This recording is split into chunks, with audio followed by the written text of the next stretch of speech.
Bonjour tout le monde! Aujourd'hui, je vais vous partager mon avis sur la BD Star Wars Dark Vader tome 2, écrite par Greg Pak et illustrée par Raphaël Lenko. Pour ceux qui ne connaissent pas cette série de comics, elle se déroule entre l'épisode 5, l'Empire contre-attaque, et l'épisode 6, le retour du Jedi. Cette période est très intéressante dans l'histoire de Dark Vader parce qu'à ce moment-là, il vient d'apprendre une vérité qui change absolument tout. Luke Skywalker est son fils.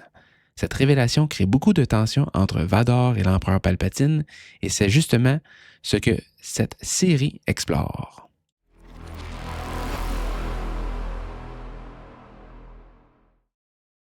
Dans ce deuxième tome, on voit clairement que Palpatine commence à douter de Vador. L'empereur ne tolère pas la faiblesse et il sait que la découverte de Luke pourrait perturber son apprenti. Alors comme toujours, avec les Sith, la solution est simple, tester la loyauté par la souffrance et la manipulation. Vador doit donc traverser plusieurs épreuves et on comprend rapidement que Palpatine cherche à le briser pour le reconstruire encore plus fort dans le côté obscur. Ce que j'aime beaucoup dans cette histoire, c'est qu'on voit bien la relation très particulière entre les deux personnages. Chez les Sith, la relation maître-apprenti n'est jamais basée sur la confiance. Elle est basée sur la domination, la peur et la manipulation. Et ce tome le montre vraiment bien. Ce qui est fascinant avec ce genre de comic, c'est qu'on peut explorer la psychologie de Dark Vader d'une manière que les films ne peuvent pas toujours montrer. Dans les films, Vador est souvent une figure presque mythique, silencieux, puissant, intimidant. Dans ces histoires, on voit aussi ce qui se passe derrière le masque.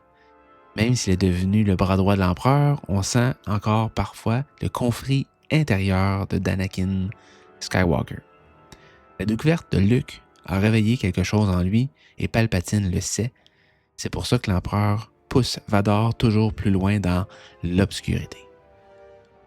Un autre point que j'ai vraiment apprécié dans ce tome, ce sont les illustrations de Raphaël Lenko.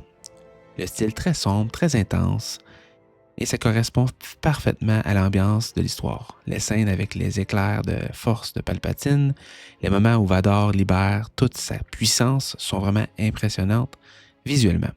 On ressent bien la violence du côté obscur. Certaines pages donnent presque l'impression de regarder une scène de film de Star Wars, tellement les compositions sont dynamiques. Personnellement, ce que j'ai aimé le plus dans ce tome, l'exploration de la relation entre Palpatine et Vador, l'aspect psychologique du personnage, l'ambiance très sombre et les scènes où on voit vraiment la puissance des Sith. Ça ajoute beaucoup de profondeur à l'histoire de Dark Vader. Le petit point mitigé que je pourrais mentionner, c'est juste que certaines parties de l'histoire vont assez rapidement. Il y a des moments où j'aurais aimé que la situation soit plus développée. Mais honnêtement, ça reste une très bonne lecture pour les fans de Star Wars, surtout si vous aimez l'histoire centrée sur les Sith.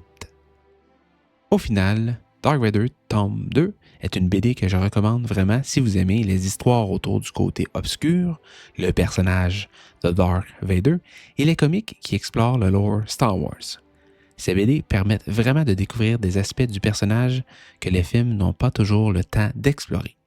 Et pour les fans de Vador, c'est toujours un plaisir de voir à quel point il peut être puissant et redoutable. Et vous, avez-vous lu cette BD? Qu'en pensez-vous? Dites-moi-le dans les commentaires. Et si vous aimez Star Wars, les analyses, les personnages et les comics, pensez à vous abonner pour ne rien manquer. Que la force soit avec vous.